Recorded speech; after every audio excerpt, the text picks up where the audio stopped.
Dizem que a intuição de um homem nunca falha quando se trata do próprio filho. Gostaria que estivessem certos. Meu nome é Nathan Bruock e por 34 anos, construí minha vida com base em fatos. Como inspetor de controle de qualidade na Patterson Manufacturing, passo meus dias medindo tolerâncias, verificando especificações e garantindo que tudo atenda aos padrões exatos. Qualquer desvio da norma chama minha atenção imediatamente. Não é apenas meu trabalho, é quem eu sou. O que torna o que me aconteceu ainda mais patético. Conheci Sarah há 6 anos em uma confraternização da empresa. Ela tinha 26 anos, era uma brilhante estudante de engenharia recém-formada, trabalhando em processos de fabricação sustentáveis. Eu tinha 28, estava estável na minha carreira e pronto para algo sério. Ela tinha um jeito de inclinar a cabeça quando ouvia, como se cada palavra importasse. Você realmente se importa com controle de qualidade? Ela perguntou naquela primeira noite. Alguém tem que se importar, respondi. Sem padrões, tudo desmorona. Ela sorriu com a minha resposta. Gostei de termos nos tornado inseparáveis depois disso. Sarah veio morar comigo depois de 8 meses. Conversávamos sobre tudo. Os sonhos dela de revolucionar a indústria, meus planos de ascensão profissional, a casa que compraríamos, os filhos que teríamos. Ela era brilhante, ambiciosa e me escolheu. O casamento aconteceu 2 anos depois. Uma cerimônia simples, apenas com a família e amigos próximos. Quando Sarah fez seus votos, acreditei em cada palavra. Prometo confiar em você completamente, disse ela, olhando nos meus olhos. Construir nossa vida com base na honestidade e no amor. Eu deveria ter prestado mais atenção em como essas palavras lhe vieram à mente com facilidade. Por 4 anos, tudo parecia perfeito. Compramos uma casa em Maplewood, uma casa colonial com um grande quintal. Sarah conseguiu um emprego na Henderson Engineering. Fui promovido a inspetor sênior. Estávamos construindo a vida que sonhávamos. Então, a depressão de Sarah atingiu como um trem desgovernado. Começou devagar. Jantares perdidos, planos cancelados, fins de semana na cama. No início, pensei que fosse estresse do trabalho, mas piorou. Ela parou de cozinhar, limpar, falar sobre o futuro. Algumas noites eu chegava em casa e a encontrava exatamente onde a havia deixado, ainda de pijama, encarando a televisão. Sarah, fale comigo, eu dizia. O que foi? Nada, ela sussurrava em resposta. Só estou cansada. Mas não era cansaço. Era algo mais sombrio, consumindo a mulher com quem me casei. Mergulhei de cabeça na pesquisa. Li sobre depressão, conversei com o médico dela, fiz listas de terapeutas. Sarah resistiu no início, mas acabou concordando em tentar a terapia. Foi então que encontrei o Dr. Marcus Landon. O Dr. Landon era especializado no tratamento de profissionais de saúde mental e indivíduos de alto desempenho. A Faculdade de Medicina de Harvard publicou pesquisas sobre ele com avaliações excelentes. Seu consultório era sofisticado, com madeira escura e couro, exalando competência e descrição. Acho que você deveria consultá-lo, eu disse a Sarah, mostrando-lhe o site dele. Ele tem experiência com pessoas como você, inteligentes, determinadas, bem-sucedidas. Sarah olhou para a foto dele por um longo momento. O Dr. Landon tinha talvez 40 anos, bonito à maneira de um professor distinto. Ele parece profissional, disse ela finalmente. Ligarei amanhã, prometi. Marquei a consulta eu mesmo. A levei para a primeira sessão e esperei no saguão.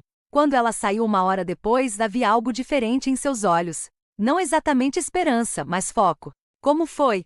Perguntei. Bom, ela respondeu. Ele ouve. Ouve de verdade. A mudança em Sarah foi notável. Em 6 semanas ela estava acordando cedo, preparando o café da manhã e falando sobre o trabalho com um entusiasmo que eu não via há meses. Em 3 meses ela estava rindo novamente, planejando viagens de fim de semana e discutindo o nosso futuro. O Dr. Landon disse que eu estava evitando a intimidade porque tinha medo de ser vulnerável, ela explicou certa noite. Eu estava me protegendo, me afastando de você. Estendi a mão por cima da mesa e peguei a dela. Estou feliz que você esteja se sentindo melhor. Estou mesmo, ela respondeu. E quero te mostrar o quanto nosso casamento significa para mim. Naquela noite fizemos amor pela primeira vez em meses. Sarah estava diferente, mais confiante, musicalmente mais presente. Ela começou a fazer coisas com as quais nunca se sentirá confortável antes. Parecia saber exatamente o que queria. Atribuí isso à terapia, à sua crescente autoconfiança. Eu fui um idiota. 8 meses depois de Sarah ter começado a terapia, ela me deu a notícia que mudou tudo. Nathan, disse ela, me encontrando na garagem organizando ferramentas. Ela estava segurando algo atrás das costas, praticamente vibrando de emoção. Tenho algo para te contar. Larguei minha chave de soquete. O que é? Ela estendeu as mãos, revelando um teste de gravidez. 2 linhas rosas. Vamos ter um bebê, sussurrou ela, com lágrimas escorrendo pelo rosto. A alegria me atingiu como uma onda gigante. Peguei Sarah no colo, girando-a enquanto ela ria e chorava ao mesmo tempo. Tem certeza? Perguntei. Fiz 3 testes, disse ela sem fôlego. Todos positivos. Nathan, nós vamos ser pais. Eu não conseguia falar. Apenas a abracei, sentindo seu coração bater contra o meu peito. Depois de tudo que tínhamos passado, isso parecia uma recompensa pela nossa paciência, nosso amor, nosso compromisso. A gravidez foi tranquila. Sarah irradiava saúde e felicidade. Passávamos as noites debatendo nomes. James para menino, Emma para menina. Pintamos o quarto do bebê de amarelo, montamos um berço, compramos um carrinho. A mãe de Sarah veio de avião para ajudar nos preparativos. Meus pais começaram a planejar a faculdade do primeiro neto. Eu nunca tinha sido tão feliz. O futuro se estendia à nossa frente, brilhante e cheio de possibilidades. Sarah recuperada e prosperando. Nosso bebê crescendo forte. Nosso casamento mais forte do que nunca. Eu me achava o homem mais sortudo do mundo. Eu não fazia ideia de que já estava vivendo uma mentira. James Nathan Bruock nasceu numa terça-feira de março. 3,26 kg de saúde perfeita. Quando o médico o colocou em meus braços, senti um amor tão puro e avassalador que quase me fez cair de joelhos. Ele é perfeito, sussurrei para Sarah. Ele é a cara dele. Você, ela respondeu. Mas algo passou rapidamente pelo seu rosto, rápido demais para interpretar, sumiu antes que eu pudesse analisar. Por 3 meses fui o homem mais feliz do mundo. Troquei fraldas, andei de um lado para o outro durante as mamadas da madrugada, cantei canções de ninar enquanto James dormia no meu peito. Documentei tudo. O primeiro sorriso, a primeira risada, o jeito como ele segurava meu dedo com uma força surpreendente.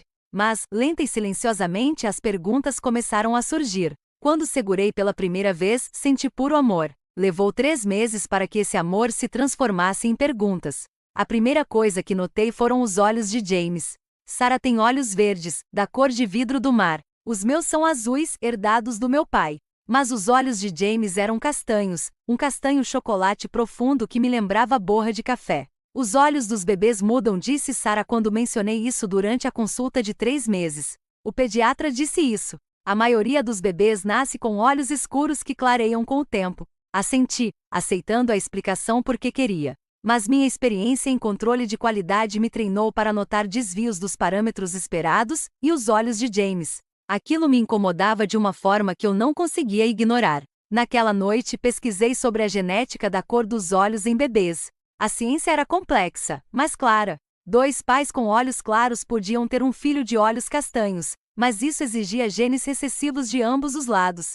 Rastrei minha história familiar. Olhos azuis e avelãs remontando a gerações. A família de Sarah apresentava padrões semelhantes, verdes e cinzas. Possível, mas improvável. A probabilidade me incomodava. Depois, havia o cabelo de James. Sarah tem cabelo preto liso, grosso e brilhante. O meu é castanho claro, levemente ondulado. O cabelo de James era escuro como o da mãe, mas tinha um padrão de cachos que não combinava com o de nenhum de nós. Novamente a genética poderia explicar, mas minha mente analítica continuava catalogando inconsistências. Ele não se parece com nenhum de nós, eu disse certa noite durante o banho. Ele tinha 4 meses, ficando mais alerta, mais distinto. As mãos de Sarah pararam na toalha de banho. Como assim? Perguntou ela na defensiva. Só os olhos, o cabelo. As pessoas costumam dizer que os bebês se parecem com os pais, mas todos que veem o James só dizem que ele é fofo. Ninguém vê semelhança. Os bebês mudam, respondeu Sarah rapidamente. E além disso, ele tem o seu queixo. Confie em mim, Nathan, ele é seu. Seu tom era defensivo, quase agressivo. Isso era novidade. Durante todo o nosso casamento, Sarah tinha sido paciente com as minhas perguntas, com a minha tendência a pensar demais. Mas agora ela parecia irritada com as minhas observações sobre o James. Comecei a prestar mais atenção às suas reações. Quando minha mãe comentou que o James tinha traços tão únicos durante o jantar de domingo, Sarah interrompeu bruscamente. Nem todo bebê precisa ser uma cópia exata dos pais. Ellen, a genética é mais complexa do que isso. Minha mãe ergueu as sobrancelhas. Claro, querida. Eu só quis dizer. Você quis dizer que ele não se parece com o Nathan, interrompeu Sarah. Eu sei o que você quis dizer. A mesa ficou em silêncio. Mais tarde, minha mãe me chamou de lado. Está tudo bem com a Sarah? Perguntou-me em particular. Ela parece tensa. Estresse de mãe recente, respondi automaticamente. Mas eu não sabia se estava tudo bem mesmo. O comportamento de Sarah estava se tornando cada vez mais errático. Ela se mostrava na defensiva em relação à aparência de James, evasiva sobre as consultas médicas dele e ansiosa para voltar ao trabalho muito antes do que havíamos combinado. Não vou ser uma daquelas mulheres que desaparecem na maternidade, declarou ela quando sugeri que eu passasse mais tempo em casa. Eu tenho uma carreira, Nathan. Tenho objetivos além de trocar fraldas. Essas conversas me deixavam desorientado, como se eu estivesse perdendo alguma informação crucial. Eu me pegava observando James quando Sarah não estava por perto, procurando alguma característica que acalmasse minha crescente inquietação. Aos 6 meses, James era lindo, saudável, alerta, com desenvolvimento normal, mas ainda não se parecia comigo nem com Sarah. Seus traços pareciam pertencer a outra pessoa completamente diferente. A dúvida me consumia. Eu acordava à noite e observava James dormir, aquele menininho perfeito que eu amava desesperadamente, e me sentia mal com perguntas que não conseguia expressar. Que tipo de pai duvida do próprio filho? Mas eu não conseguia parar de notar as coisas. As sessões de terapia de Sarah com o Dr. Landon haviam oficialmente terminado, mas ela ainda falava dele com frequência. Marcos diz que isso se tornou um prefácio comum para suas opiniões sobre criação de filhos e dinâmica conjugal. Quando sugeri terapia de casal para os desafios da paternidade recente, ela descartou a ideia imediatamente. Marcos acha que terapia de casal costuma ser contraproducente, ela me disse. Ele diz que é melhor resolver os problemas individualmente. Quando você discutiu nosso casamento com o Dr. Landon? Perguntei. O rosto de Sarah corou. Surgiu durante a terapia. É para isso que serve a terapia, Nathan. Para resolver problemas da vida. Mas sua terapia era para depressão, apontei. Por que você estava discutindo conselhos sobre casamento? Porque tudo está conectado, ela respondeu impacientemente. Minha depressão afetou nosso casamento. Nosso casamento afetou minha depressão. Eu queria acreditar nela, mas meu instinto gritava que algo estava errado. O ponto de ruptura aconteceu durante uma reunião de família. James tinha 7 meses e já conseguia sentar sozinho. Sarah o segurava no colo enquanto ele balbuciava com a filha da minha prima. Ele é um bebê tão feliz, comentou minha tia. E tão bonito. Esses olhos. É engraçado. Ele não se parece muito com nenhum de vocês. Às vezes acontece. Os bebês puxam aos avós. Alguma das suas famílias tem esses lindos olhos castanhos? Sarah apertou James com mais força. Genética é complicada, respondeu ela secamente. Depois do jantar, Sarah ficou estranhamente quieta no caminho para casa. James havia adormecido na cadeirinha do carro. Sua família faz perguntas demais, disse Sarah finalmente. Olhei para ela. Eles só estão puxando assunto. Não, eles estão insinuando, retrucou ela. Sua voz estava tensa de raiva. Em toda reunião, alguém tem que comentar sobre a aparência do James. Eles não estão tentando ser inapropriados, eu disse com cautela. O normal seria notar a semelhança com os pais, respondeu Sarah bruscamente. Mas aparentemente sua família acha isso impossível. Naquela noite, depois de colocar James na cama, Sarah me confrontou diretamente. Você acha que James é seu filho? Perguntou ela, parada na porta do nosso quarto com os braços cruzados. A pergunta pairava no ar como uma arma carregada. Encarei-a com o coração acelerado, consciente de que minha resposta mudaria tudo. Claro que sim, respondi. Porque se você tem dúvidas, Nathan, continuou ela, se você está deixando sua família plantar sementes de suspeita, então talvez devesse examinar por que desconfia tanto de mim.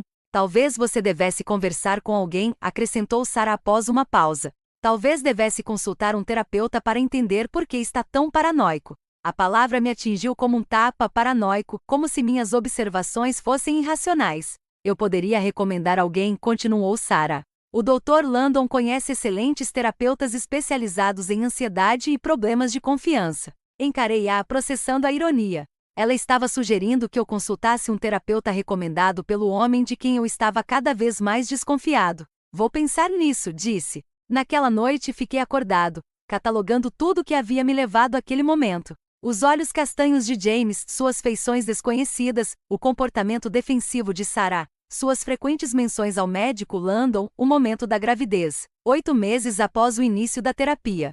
Alguns homens passam a vida inteira se perguntando. Eu não podia ser um deles. Na manhã seguinte, pesquisei serviços discretos de teste de paternidade, kits para uso doméstico, análise laboratorial, Resultados em 3 a 5 dias úteis. Confidencialidade total garantida. Li depoimentos de outros homens em situações semelhantes, homens que confiaram em seus instintos, homens que optaram por ignorá-los. Meu dedo pairou sobre o botão comprar agora por 20 minutos. Alguns homens passam a vida se perguntando se podem confiar em seus instintos. Eu não podia ser um deles. Cliquei no botão. O kit de teste de paternidade chegou 3 dias depois em um envelope pardo simples endereçado ao meu trabalho. Dentro havia tudo o que eu precisava: cotonetes, tubos de coleta, instruções detalhadas e um envelope de retorno pré-pago. O processo era simples: coletar amostras da minha bochecha e da de James, selá-las nos recipientes fornecidos e enviá-las de volta para análise. Simples, mas não fácil. Durante 2 dias, o kit ficou na gaveta da minha escrivaninha, fechado depois daquela inspeção inicial. Toda vez que eu olhava para ele, sentia um enjoo. Que tipo de pai faz isso? Que tipo de marido suspeita que a esposa seja capaz de um nível tão alto de engano sem provas concretas? Mas aí eu me lembrava das reações defensivas da Sarah, da evasiva dela, de como ela me chamou de paranoico por notar o que todo mundo já tinha notado, que o James não se parecia nada com nenhum de nós.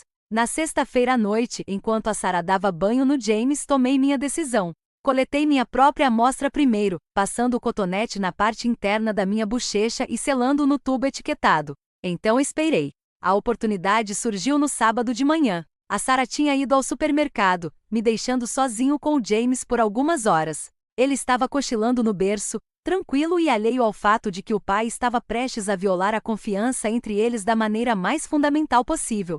Fiquei ao lado do berço por 5 minutos, apenas observando-o dormir. Ele era lindo. Bochechas rosadas, cílios longos, mãozinhas cerradas em punhos. Eu o amava completamente e desesperadamente, de um jeito que me apertava o peito de tanta intensidade. Ele era inocente em tudo isso. Desculpe, amigão, sussurrei para ele, coletando delicadamente a amostra da bochecha. O processo de coleta levou menos de 30 segundos, mas pareceu uma eternidade. Selei a amostra, conferi as etiquetas 2 vezes e embalei tudo conforme as instruções. Naquela tarde, enquanto Sarah pensava que eu estava fazendo compras, fui de carro até os correios e enviei as amostras. Resultados em 3 a 5 dias úteis. A espera foi uma tortura. Segui a rotina da vida normal, trabalho, jantares, com música, rotina de dormir, enquanto mentalmente contava as horas até saber a verdade. Sarah parecia sentir minha atenção. Você tem estado quieta ultimamente? Observou ela na terça-feira à noite. Está tudo bem? Só estresse do trabalho. Menti. Talvez você devesse tirar férias, sugeriu ela. Quase ri da ironia. Férias? Como se descansar resolvesse o problema de potencialmente descobrir que toda a minha vida foi construída sobre uma mentira. Quarta e quinta-feira se arrastaram.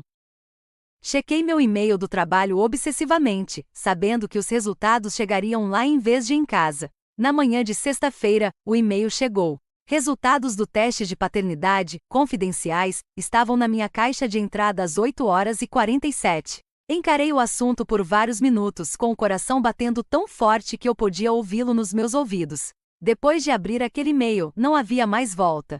Cliquei para abrir. Os resultados foram apresentados em linguagem clínica, gráficos e porcentagens que reduziam a questão mais importante da minha vida a dados científicos frios. Mas a conclusão era inconfundível, impressa em letras garrafais. Probabilidade de paternidade, 0%. Nathan Bruock está excluído como pai biológico de James Bruock. O papel caiu das minhas mãos. Encarei a tela do computador, lendo os resultados repetidas vezes, na esperança de ter entendido errado, mas a ciência era clara. James não era meu filho biológico. A náusea veio primeiro, seguida por uma tontura que me fez agarrar a mesa para me manter em pé. 7 meses. 7 meses amando essa criança, planejando seu futuro, acreditando que ele era meu. 7 meses de mentiras de Sarah, dela me chamando de paranoica por perceber o que o teste de DNA agora confirmava. Tranquei a porta do meu escritório e passei a hora seguinte processando as implicações. Não se tratava apenas de James. Tratava-se de toda a narrativa de recuperação de Sarah. Seu caso com o Dr. Landon aparentemente começou cedo na terapia. Cedo o suficiente para que James pudesse ser filho dele. Tudo o que Sarah me disse sobre cura, sobre redescobrir a intimidade, era uma fachada para a maior traição possível. Imprimi uma segunda cópia e coloquei ambas em envelopes lacrados separados. Um foi para o cofre do meu escritório. O outro foi para o porta-luvas do carro, junto com a embalagem original do kit e as informações de rastreamento. Se isso fosse parar no tribunal, e eu já tinha certeza de que iria, precisava documentar tudo meticulosamente. Naquela noite, observei Sarah dar o jantar para James, a mesma rotina que havíamos repetido centenas de vezes. Mas agora eu via tudo de forma diferente. O jeito como ela evitava meu olhar quando eu perguntava sobre o dia dela. O jeito como ela desconversava quando eu mencionava a consulta médica de James. Você está me encarando, disse Sarah, sem levantar os olhos da colherada de purê de cenoura que dava para James. Só pensando, respondi. Pensando em quê? Ela perguntou. Em James, o quanto ele cresceu? O quanto ele mudou? A mão de Sarah parou por um instante. Todos os bebês mudam rápido nessa fase, disse ela na defensiva. Mudam mesmo? Perguntei. Porque ele me parece bem parecido. Os mesmos olhos castanhos, o mesmo cabelo escuro, as mesmas feições que não se parecem muito com nenhuma de nós. Desta vez a reação dela foi inconfundível. Seu maxilar se contraiu e ela pousou a colher com mais força do que o necessário. Já conversamos sobre isso, Nathan. Genética é complexa, não é? Eu disse calmamente. Complexa. Nas 2 semanas seguintes, observei Sarah com outros olhos, catalogando comportamentos que antes eu atribuía à maternidade recente.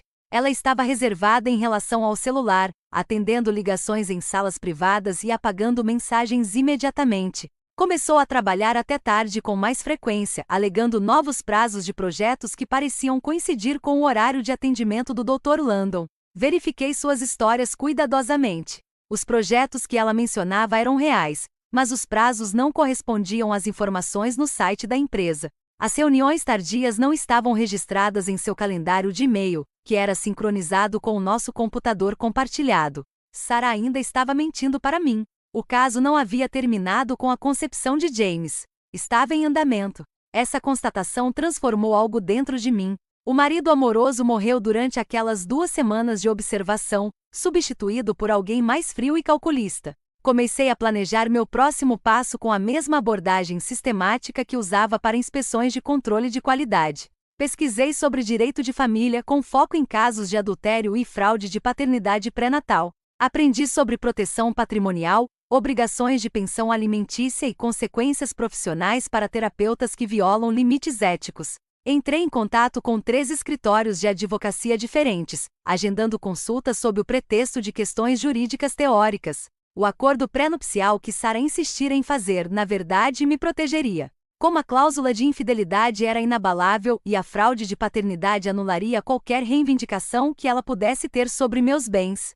James não era meu filho biológico, então eu não tinha a obrigação legal de pagar pensão alimentícia. Quanto ao Dr. Marcus Landon, sua carreira estava prestes a se tornar muito interessante.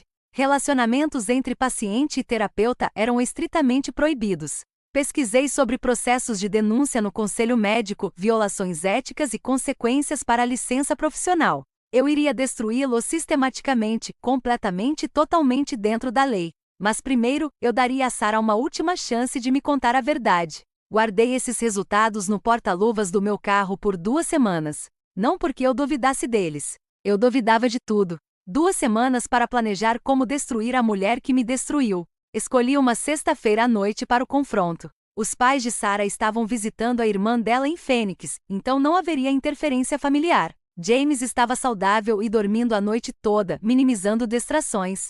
Tirei um dia de folga do trabalho, aproveitando para finalizar a documentação e me preparar para o que provavelmente seria a última conversa honesta que Sarah e eu teríamos. Ela chegou em casa no horário de sempre, 18h15, com aparência cansada, mas agradável. Observei-a pendurar o casaco, dar um beijo na testa de James, que estava sentado na cadeirinha, e se servir de uma taça de vinho. Como foi seu dia? Perguntou ela, sentando-se no sofá ao meu lado. Produtivo, respondi. E o seu? Longo. O projeto Morrison está atrasado, então estamos todos fazendo horas extras, respondeu ela, tomando um gole de vinho e analisando meu rosto. Você parece tensa. Está tudo bem? Eu havia ensaiado esse momento dezenas de vezes, mas agora que ele havia chegado, eu me sentia surpreendentemente calma. A raiva que carreguei por 2 semanas havia se cristalizado em algo mais frio e concentrado. Quero falar sobre o James, eu disse. A expressão de Sarah não mudou, mas algo se alterou em seus olhos, um cansaço que confirmou o que eu já sabia. O que tem ele? Ela perguntou cautelosamente. Sobre como ele não se parece com nenhum de nós, sobre seus olhos castanhos quando nós dois temos olhos claros, sobre como todos comentam sobre suas características únicas. Nathan, disse Sarah, pousando a taça de vinho. Já conversamos sobre isso. Genética é complexa, completei por ela. Sim, você continua dizendo isso, mas não estou mais interessada em genética. Estou mais interessada em cronologias. Cronologias? Ela repetiu. James nasceu em 15 de março, eu disse casualmente. O que significa que ele foi concebido por volta de 20 de junho, bem na época em que você estava tendo uma melhora significativa na terapia com o Dr. Landon. O rosto de Sarah ficou completamente impassível. O que você está sugerindo? Ela perguntou baixinho. Não estou sugerindo nada, respondi calmamente. Estou apenas constatando fatos. 20 de junho foi aproximadamente 8 meses depois de você ter começado a terapia. Foi também quando você começou a mencionar o Dr. Landon constantemente. Marcos isso, Marcos aquilo, quando você começou a melhorar, a ficar mais confiante, a se aventurar mais sexualmente. Pare, disse Sarah baixinho. Sarah se levantou abruptamente e foi até a janela. Você está sendo paranoica de novo, ela declarou. Estou? Perguntei. Por que sabe o que eu acho? Acho que você me chama de paranoica para encobrir sua própria culpa. Acho que você está me manipulando psicologicamente há meses, me fazendo sentir louca por perceber o que todo mundo percebe. Que James não se parece comigo porque ele não é meu. Ela se virou bruscamente, o rosto corado de raiva. Como você ousa? Como eu ouso? O quê? Eu a interrompi. Questionar a paternidade de uma criança que não se parece nada comigo. Você é doente. Sarah retrucou, cuspindo as palavras. Você está me acusando de adultério porque nosso bebê não atende às suas expectativas genéticas. Coloquei a mão no bolso do meu paletó e tirei um envelope lacrado contendo os resultados do teste de paternidade. Não estou te acusando de nada, Sarah. Estou te dizendo o que sei. Seus olhos se fixaram no envelope. E pela primeira vez desde que a conheci, Sarah pareceu genuinamente assustada. O que é isso? Ela sussurrou. Análise de DNA, eu disse, abrindo o envelope e retirando os papéis. Teste de paternidade profissional, documentação da cadeia de custódia. Prova científica de que James não é meu filho biológico. Mostrei os resultados, observando o rosto de Sarah enquanto ela lia a conclusão. Sua máscara não apenas caiu, ela se estilhaçou completamente. A mulher com quem eu me casei desapareceu, substituída por alguém calculista e desesperada. Onde você conseguiu isso? Ela sussurrou. Eu mesmo coletei as amostras, contei a ela. Probabilidade de paternidade de 0%, Sarah. 0. Ela se recostou no sofá, com os papéis nas mãos. Por um instante, pensei que ela finalmente me contaria a verdade. Em vez disso, reagiu. Isso é ilegal, declarou. Não se pode testar uma criança sem o consentimento de ambos os pais. Na verdade, posso sim, respondi calmamente. Sou o pai legal dele até que se prove o contrário, o que acabei de fazer. Sarah amassou os papéis e os jogou em mim. Seu desgraçado. Seu desgraçado dissimulado e paranoico. Conte-me sobre o Dr. Landon, perguntei calmamente. Não há nada para contar, insistiu ela. Sarah, tenho provas científicas de que James não é meu filho, e a cronologia aponta diretamente para o seu período de terapia. Você pode me contar a verdade ou eu tiro minhas próprias conclusões. Ela ficou em silêncio por um longo momento, as mãos tremendo enquanto pegava sua taça de vinho. Quando falou, sua voz era quase inaudível. Não era para ter acontecido, admitiu. A confissão me atingiu como um soco no estômago. Foi um baque, mesmo sabendo que ia acontecer. Mas aconteceu, eu disse. Sim, ela sussurrou. Ela não conseguia me encarar. Começou como amizade. Ele estava me ajudando a superar a depressão e eu me senti compreendida pela primeira vez em meses. Quando se tornou físico? Perguntei. Outra longa pausa. Junho, ela respondeu. Enquanto você ainda vinha para casa para mim, eu disse, enquanto eu comemorava sua recuperação. Ela não disse nada. Ainda está acontecendo? Insisti. Seu silêncio foi resposta suficiente. Ele sabe sobre James. Continuei. Sim, ela sussurrou. Ele sabe que James é filho dele? O rosto de Sarah se contorceu. Nós achamos que sim. A época bate. Você acha? Perguntei. Você não tem certeza. As datas foram próximas, ela admitiu. Você e eu ainda tínhamos intimidade às vezes, mas Marcos e eu éramos mais frequentes, e James se parece mais com ele, então presumimos. Vocês presumiram? Repeti. Senti algo se quebrar dentro do meu peito. Não meu coração, que já estava partido há semanas, mas algo mais profundo. Nathan, eu te amo, disse Sarah desesperadamente. O que aconteceu com Marcos foi um erro. Um momento de fraqueza quando eu estava vulnerável, mas eu te amo e quero resolver isso. Você o ama? Perguntei diretamente. A pergunta ficou pairando no ar. A hesitação de Sarah me disse tudo. É complicado. Ela finalmente disse. Não, respondi firmemente. Não é mesmo. Você teve um caso com seu terapeuta, engravidou dele e está mentindo para mim há mais de um ano. Fui até minha mesa e peguei a pasta que havia preparado. Cópias dos resultados do DNA, documentação da linha do tempo, capturas de tela das credenciais do Dr. Landon e das diretrizes de ética. O Dr. Marcus Landon está prestes a ter conversas muito interessantes com o conselho médico sobre sua ética profissional. Eu disse a ela, relacionamentos com pacientes são estritamente proibidos, Sarah. Você não pode fazer isso. Ela sussurrou. Eu já fiz, informei. A denúncia foi feita esta tarde.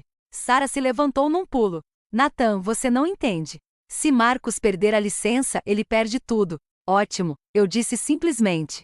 Sarah começou a chorar, não lágrimas suaves de remorso, mas soluços feios e desesperados de alguém que percebe que seu mundo está desmoronando. Nathan, por favor, podemos resolver isso. Vou terminar com Marcos. Podemos fazer terapia de casal. Até onde você queria que isso fosse, Sarah? Eu a interrompi. Engravidar e fingir que o bebê era meu. Mentir na minha cara enquanto eu questionava minha própria sanidade. Eu entrei em pânico, ela soluçou. Quando descobri que estava grávida, entrei em pânico. Você poderia ter me contado a verdade, eu apontei. Eu tinha medo de que você me deixasse. Ela respondeu entre lágrimas. Então, em vez disso, você decidiu me enganar para criar o filho de outro homem?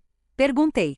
Peguei a pasta e fui em direção às escadas. Vou dormir no quarto de hóspedes de agora em diante.